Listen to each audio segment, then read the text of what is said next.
वर्षीय बीएड एवं शिक्षा शास्त्री में नामांकन के लिए संयुक्त प्रवेश परीक्षा का एडमिट कार्ड 13 जून को किया जाएगा जारी। अभ्यर्थी कर सकते हैं डाउनलोड। मिथिला विश्वविद्यालय के द्वारा संचालित 2 वर्षीय बीएड एवं शिक्षा शास्त्री में नामांकन के लिए संयुक्त प्रवेश परीक्षा की तिथि 23 जून को निर्धारित की गई है, जो गुरुवार को पूर्वाह्न 11 बजे से लेकर अपराह्न 1 बजे तक होगी।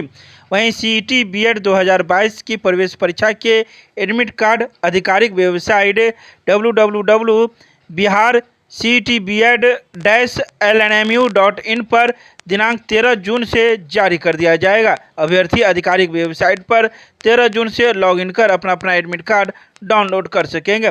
सीईटी बीएड 2022 के राज्य नोडल पदाधिकारी प्रोफेसर अशोक कुमार मेहता ने बताया कि एडमिट कार्ड डाउनलोड करने के लिए अभ्यर्थी आधिकारिक वेबसाइट पर जाकर अपना आईडी और पासवर्ड डालकर अपना अकाउंट लॉगिन करेंगे। इसके बाद अभ्यर्थी के सामने 3 विकल्प दिखेंगे। अभ्यर्थी तीसरा विकल्प एडमिट कार्ड पर क्लिक करेंगे, जिसके बाद स्क्रीन पर अभ्यर्थी का प्रवेश पत्र प्रदर्शित होगा। इसके बाद अभ्यर्थी डाउनलोड कर सकेंगे।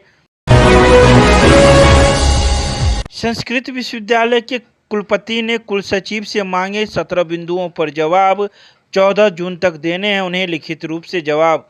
संस्कृत विश्वविद्यालय के कुलपति प्रोफेसर शशिनाथ झा ने संस्कृत विश्वविद्यालय के ही कुलसचिव से 17 बिंदुओं पर जवाब मांगा है, जिसमें विश्वविद्यालय के द्वारा आयोजित परीक्षाओं में सहयोग नहीं करने एवं संबद्ध महाविद्यालयों को संबद्धता नहीं देने के संबंध में सहित कई अन्य बिंदुओं पर जवाब मांगा है और उन्हें लिखित रूप से 14 जून तक जवाब देने हैं। ऐसा नहीं करने पर उन्हें आगे भी बार सूचना एवं नोटिस दी जाएगी।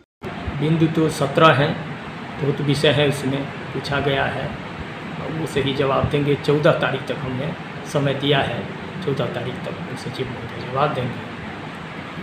उसमें है जो परीक्षा संबंधी कार्यों में सहयोग जो नहीं दे रहे हैं उसके संबंध में है, और संबद्ध महाविद्यालय की संबद्धता है।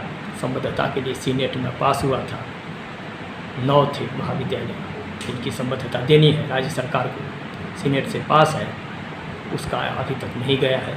इत्यादि अनेक बिंदु हैं तो दिया गया है, कुछ कहा जा सकता है अभी नहीं, उत्तर देंगे 14 तक 15 तक देंगे, उसके बाद कहा जाएगा कुछ। अगर सर उत्तर सकारात्मक नहीं आती है, जवाब नहीं आता है, तो उसके लिए आप आगे क्या कदम उठाएंगे सर?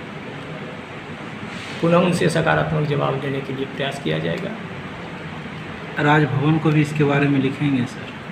विचार किया जाएगा, पहले उत्तर कैसे आता है उसके बाद ही न कुछ कहा जा सकता है। सर अभी जो परीक्षाएं लंबित हैं उसके लिए आपने क्या ठोस कदम उठा रहे हैं? उसका प्रतिकुलपति महोदय को भार दिया गया है, वे कमेटी गठित की है, उसके द्वारा वो सभी काम संपादित कर लेंगे। हमें विश्वास है कि उनको सफलता मिलेगी और परीक्षा हो जाएगी। सत्र नियमित हो जाएंगे?